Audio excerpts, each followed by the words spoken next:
Hi guys, welcome to my channel Bhogu Lakshman. చాలా మంది అయితే చూస్తున్నారు కానీ ఎవరైతే సబ్స్క్రైబ్ చేసుకోవట్లేదు. So please try to subscribe and support మీ. కానీ వీడియో మాత్రం కొంచెం డిస్టర్బెన్స్ అవుతుంది. సో అర్థం చేసుకుంటున్నాను అనుకుంటున్నాను, ఎందుకంటే నేను హైదరాబాద్ లో ఉన్నాను, మన అతను వచ్చేసి కర్నూలులో ఉన్నాడు. సో ఆన్లైన్ లో అయితే ఇంటర్వ్యూ తీసుకోవడం జరిగింది. సో అర్థం చేసుకుంటున్నాను అనుకుంటున్నాను. Hi guys, welcome to Bhogu Lakshman YouTube channel. మనమైతే ఎప్పటి నుంచి అనుకుంటున్నాం, మీరు కూడా అడుగుతున్నారు కదా, ఒక పోస్టల్ ఎంప్లాయీని అయితే ఇంటర్వ్యూ తీసుకొని బ్రదర్ అని. సో ఎట్టకేలకి మనకైతే ఇంటర్వ్యూ ఇవ్వడానికి మన మనీ బ్రదర్ గారు అయితే వచ్చారు. సో మనీ బ్రదర్ గారు, మీ సమయాన్ని మాకు కేటాయించి మా ఛానల్కి వచ్చి ఇంటర్వ్యూ ఇస్తున్నందుకు చాలా అంటే చాలా ధన్యవాదాలండి. బ్రదర్, మీ సెల్ఫ్ ఇంట్రడక్షన్ ఇవ్వండి ఒకసారి. మీ నేమ్ కానివ్వండి, మీరు ఎక్కడ, నేటివ్ ప్లేస్ ఎక్కడ? బ్రో నాది కర్నూలు, మామిడాలపాడు బ్రో. కర్నూలు పక్కన మామిడాలపాడు. నేను నంద్యాల సబ్ డివిజన్ కింద వర్క్ చేస్తున్నాను, ఏబిపిఎం గా. ఇప్పుడు మీ డిస్ట్రిక్ట్ ఏంటి బ్రదర్? నాది డిస్ట్రిక్ట్ కర్నూలు బ్రో. నేను వర్క్ చేసేది మాత్రం నంద్యాల డిస్ట్రిక్ట్. స్టేట్ వచ్చేసి ఆంధ్ర. బ్రదర్, మీకు ఇప్పుడు జీడిఎస్ లో ప్రజెంట్ డెసిగ్నేషన్ ఏంటిది? ఏ జాబ్ వచ్చింది? మీ జాబ్ ఏంటి? డేట్ ఆఫ్ బర్త్, అలాగే మీ పర్సంటేజ్ ఎంత 10th లో, మీ కేటగిరీ ఏంటి? బ్రో మాది ఓసీ క్యాస్ట్ బ్రో. నాది 10th 2020లో అయిపోయింది. నాకు 10th క్లాస్ మార్క్స్ వచ్చేసి 10 పాయింట్స్ ఉన్నాయి. నా ఏజ్ వచ్చేసి 21. నేను ఇప్పుడు ఏబిపిఎం గా వర్క్ చేస్తున్నాను 1.5 year నుంచి. ఏబిపిఎం తో పాటు బిపిఎం కూడా వర్క్ చేసి అడిషనల్ ఛార్జ్ ఇచ్చారు. కంబైన్ డ్యూటీగా వేస్తున్నారు అన్నమాట. అవును. సో చూసిరా గైస్, బ్రదర్ వచ్చేసి ఇప్పుడు ఏబిపిఎం తో పాటు బిపిఎం గా వేస్తున్నారట. సో అతను ఉన్న బిఓలను అయితే ఐ థింక్ బిపిఎం పోస్ట్ ఖాళీ ఉండడం వలన వాళ్ళ పై ఆఫీసర్లు అయితే బిపిఎం కూడా ఈ బ్రదర్ కి హ్యాండిల్ చేయమని అయితే ఇచ్చారు. అవును బ్రదర్, మీరు ఇప్పుడు 2020 జనవరి నోటిఫికేషన్ లో షార్ట్ లిస్ట్ అయ్యారు కదా, ఏ లిస్ట్ లో షార్ట్ లిస్ట్ లో అయ్యారు? ఫస్ట్ లిస్ట్ లో అయ్యాను బ్రో. ఫస్ట్ లిస్ట్ లో అయ్యారు. బ్రదర్, మీకు 10 points 600 marks? 10 points bro, marks లేదు, 10 పాయింట్స్. Okay brother. బ్రదర్ వచ్చేసి ఇప్పుడు మీరు షార్ట్ లిస్ట్ అయ్యాక నుంచి మీరైతే ఇప్పుడు జాయిన్ అయ్యే వరకు, డిఓ మీ చేతిలో పెట్టే వరకు, సో మధ్యలో ప్రాసెస్ ఎలా ఉంటుంది, ఎంత గ్యాప్ ఉంటుంది, ఒకసారి అయితే మన సబ్స్క్రైబర్స్ అయితే క్లియర్ ఎక్స్ప్లెయిన్ చేయండి ఒకసారి. ఓకే బ్రో, మనం షార్ట్ లిస్ట్ అయ్యాక మనకి ఒక మెసేజ్ కానీ, నార్మల్ మెసేజ్ కానీ, మెయిల్ కానీ వస్తుంది. దాంట్లో ఉన్న డాక్యుమెంట్స్ అన్ని తీసుకొని దాంట్లో మెన్షన్ చేసిన డివిజన్కి వెళ్ళి మనము సబ్మిట్ చెక్ చేస్తారు. మొత్తం దాంట్లో కరెక్ట్ ఉన్నాయా, అంతేగాన మళ్ళీ నెక్స్ట్ సెకండ్ వెరిఫికేషన్ కి పిలుస్తారు. సెకండ్ వెరిఫికేషన్ అప్పుడు ఏమంటే సర్టిఫికేట్స్ అన్ని మనవి ఒరిజినల్స్ అన్ని వాళ్ళు తీసేసుకుంటారు. ఆ ఒరిజినల్స్ తీసుకున్న ఒక 10 days 20 days కి మళ్ళీ మనకి కాల్ లెటర్ కానీ లేకుంటే ఫోన్ చేసి వాళ్ళు పిలవడం కానీ వస్తాయి.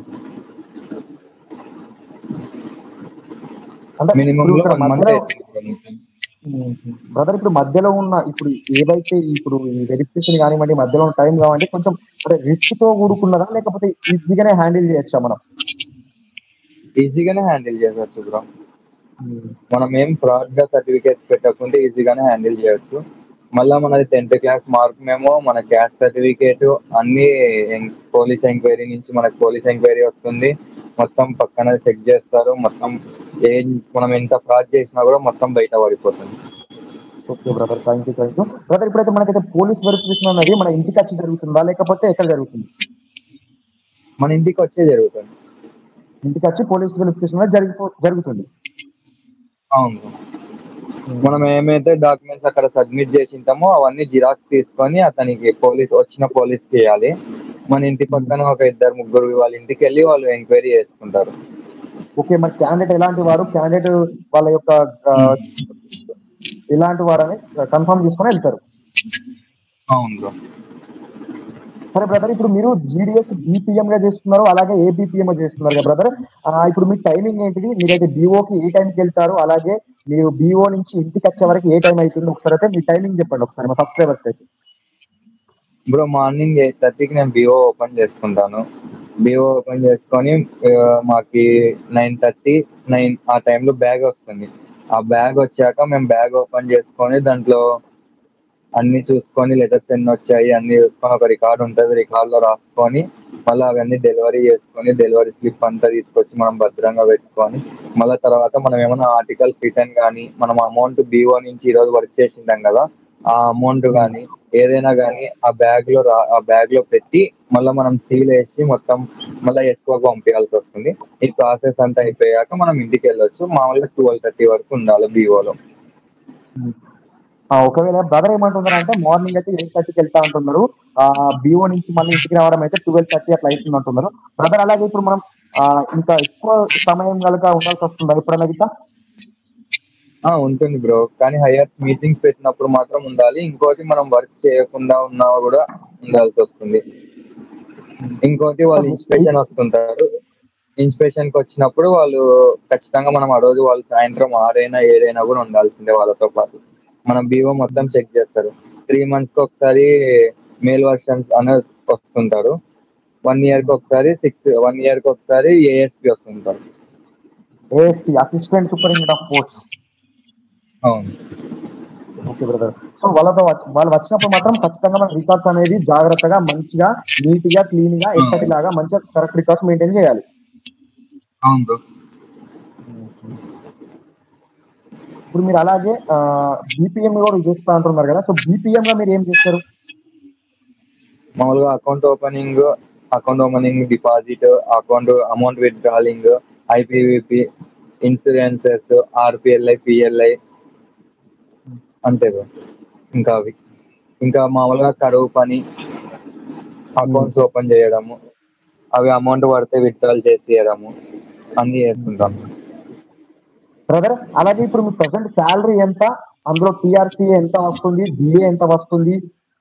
ఒకసారి అయితే ఇప్పుడు ఇంకొకటి ఏంటి అంటున్నారు అంటే ఎవ్రీ దసరాకి అయితే బోనస్ అయితే ఉంటుంది అంటున్నారు, డబుల్ శాలరీ అంట, నిజమేనా? ఒకసారి క్లారిటీగా చెప్పండి మా సబ్స్క్రైబర్స్ కి. బ్రో నాది ఏబిపిఎం కాబట్టి నాకు 10,000 బేసిక్, 50% డిఏ ఉంది బ్రో. మొత్తం కలుపుకొని 15,000 వస్తుంది మనకి. అదే బీపీఎం గా అయితే 12,000 బేసిక్, 50% డిఏ కలుపుకొని 18,000 వస్తుంది. వాళ్ళకి హౌస్ అలవెన్సెస్ ఇంకా అని ఇస్తుంటారు. దానికి ఒక 500 రూపాయలు ఇస్తారు. మొత్తం కలిపి వాళ్ళకి 1900 ఇస్తారు బ్రో. ఇంకా మనకి దసరా అన్నప్పుడు మనకి 15,000 ఇస్తారు బ్రో బోనస్ కిందకైతే. బోనస్. అలాగే బ్రదర్ ఇన్సెంటివ్స్ ఉంటాయంట, ఇన్సెంటివ్స్ నిజమేనా? అవును బ్రో ఉంటాయి.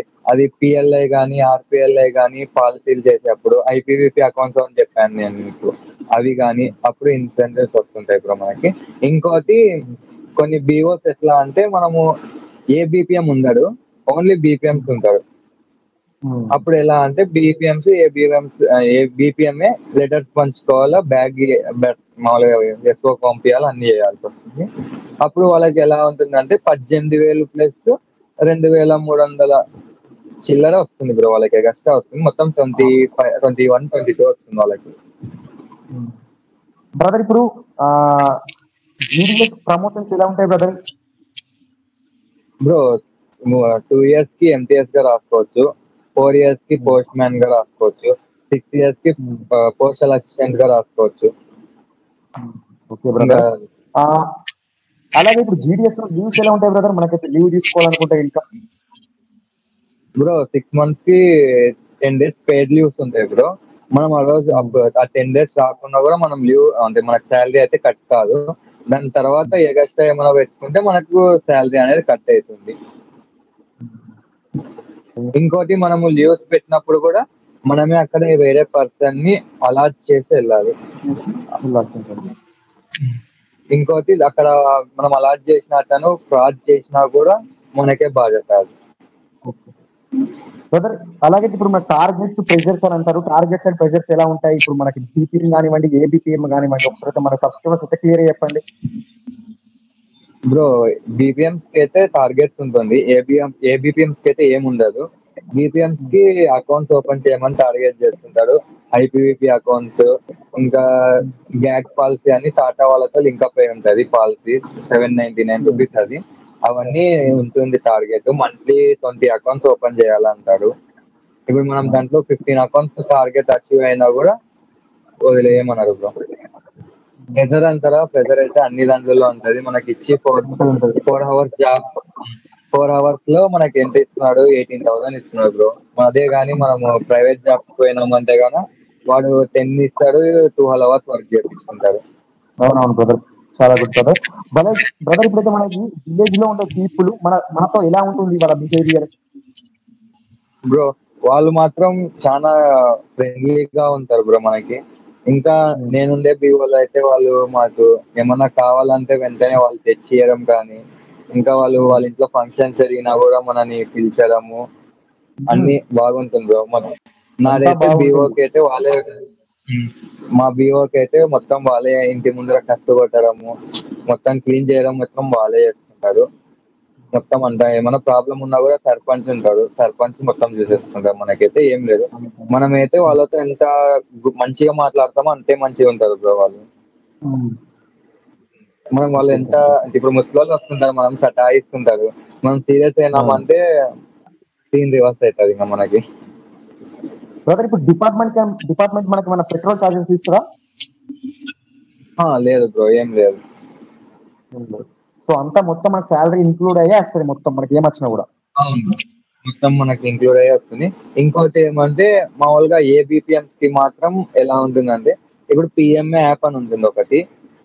దాంట్లో లెటర్స్ మనం డెలివరీ చేసేటప్పుడు స్కాన్ చేసుకోవాలి. స్కాన్ చేసేటప్పుడు ఎలా అంటే, ఇప్పుడు మనం వాళ్ళు ఫోన్ ఇస్తారు బ్రో, ఆఫీస్ ఫోన్ ఇస్తారు. ఆఫీస్ ఫోన్ లేదనుకో మన ఓన్ మొబైల్లో ఎక్కిస్తారు. ఆ యాప్ మన ఓన్ మొబైల్లో ఇన్స్టాల్ చేశారంటే మనకు మంత్లీ 400 ఇస్తారు వాళ్ళు. ఓకే బ్రదర్, ఇప్పుడు మనకి హౌస్ రెంట్ అనేది ఎట్లా ఉంటుంది? హౌస్ రెంట్ మనమే పే చేసుకోవాలా, వస్తుందా మనకి? బ్రో హౌస్ రెంట్ అంటారా, వాళ్ళు 500 ఇస్తారు బ్రో. ఇంకా మిగతాది ఎంత ఉన్నా కూడా మనము వేసేసుకోవాలి. అంటే 500 అంటే బీవో బట్టి కూడా ఉంటుంది బ్రదర్, అనేది బీవో బట్టి కూడా డిసైడ్ అయి ఉంటుంది. అంటే లేదు బ్రో, బీవో ఉండే ఏరియా అట్లా కూడా లేదు బ్రో. యాది ఎక్కడ ఉన్నా కూడా 500 మాత్రమే ఇస్తుంది. బ్రదర్ ఇప్పుడు ఇప్పుడు నేను ఉండేది 2300 బ్రో, నాకు వచ్చేది 500 మాత్రమే వస్తుంది. ఓకే బ్రదర్, ఇప్పుడు మనకి పిఎస్ లో కనుక చూసుకుంటే కనుక మన బీపీఎం అనేది అతను మనకి ఇప్పుడు పెన్షన్స్ ఇవ్వడం అనేది జరుగుతుందట, అది నిజమేనా? ప్రీవియస్ లో ఇస్తుండే బ్రో, ఇప్పుడైతే పింఛన్స్ అయితే లేదు, మొత్తం వాళ్ళు తీసేశారు. ఇంత ముందు కూడా ఒక ఎలక్షన్స్ టైంలో మామూలుగా అకౌంట్స్ లో పడుతుండే కదా అమౌంట్, అది మేమే విత్డ్రాల్ చేసి ఇస్తుంటే వాళ్ళకి. ఏపీఎస్ అని ఉంది ఒకటి ఉంటుంది బ్రో, దాని నుంచి ఏ బ్యాంక్ నుంచి అయినా మేము అమౌంట్ తీసియచ్చు ఆధార్ కార్డ్ నెంబర్ తోటి. బ్రదర్ ఇప్పుడు ఏబిపిఎం అనే వ్యక్తి బీపీఎం కింద వర్క్ చేయాల్సి ఉంటుందా? అతను చెప్పినట్టుగా మనం నడుచుకోవాల్సి ఉంటుందా? అవును బ్రో, ఖచ్చితంగా మనం అతను చెప్పినట్లే నడుచుకోవాలి. బ్రదర్ మనకి ఇప్పుడు లాస్ట్ టైం క్వశ్చన్ ఏంటంటే, ఇప్పుడు మన జీడిఎస్ కి చాలా మంది వస్తామని ఫిక్స్ అవుతున్నారు, మీరు కూడా చూసిర్రు. సో వచ్చే వాళ్ళకి మీరు ఏమని చెప్తారు? బ్రో రాండి బ్రో, కానీ దీంట్లోనే లైఫ్ లాంగ్ ఉంటా అంటే మాత్రం నేను వద్దని చెప్తాను. ఏమైనా ప్రమోషన్స్ కానీ, లేదంటే కొంతమంది ఉంటారు అంటే ఇప్పుడు అదే నేను హైయర్ స్టడీస్ చేసుకోవాలి, చదువుకోవాలి, అమౌంట్ అంటే ఇంట్లో ఫైనాన్షియల్ గా సపోర్ట్ లేదు, ఈ జాబ్ చేసుకుంటే చదువుకోవచ్చు, ఓపెన్ లో చేసుకోవచ్చు, ఇంకా మనకి ఆఫీస్ టైం కాకుండా ఈవినింగ్ టైంలో చదువుకోవచ్చు, ట్యూషన్ చేసుకోవచ్చు. మనం ఏమైతే ఏమన్నారు మనని, వేరే ప్రమోషన్స్ కొట్టడానికి కానీ వేరే గోల్స్ ఉంటే అచీవ్ చేసుకోండి, బాగుంటుంది బ్రో. ఏదైతే పాకెట్ మనీ మాది అయితే బాగుంటుంది, ప్రమోషన్ వస్తేనే దీని నుంచి బాగుంటుంది బ్రో, ఎందుకంటే ఇది ఇక్కడనే ఆగిపోతుంది. ఓకే మనీ బ్రదర్, చాలా చాలా థ్యాంక్ యూ. మా కోసం మరియు మా సబ్స్క్రైబర్స్ కోసం, మన జీడిఎస్ ఆస్పిరెంట్స్ కోసం మీ టైంని అయితే కేటాయించి మాకు ఇంత మంచిగా వివరంగా వర్ణించినందుకు చాలా చాలా థ్యాంక్స్. మా ఛానల్ ఎప్పుడు మీతో తోడుగా ఉంటుంది, మీకు అండగా ఉంటుంది దేనికైనా కానీ. ఓకేనా brother? Okay bro, thank you bro. Thank you so much brother.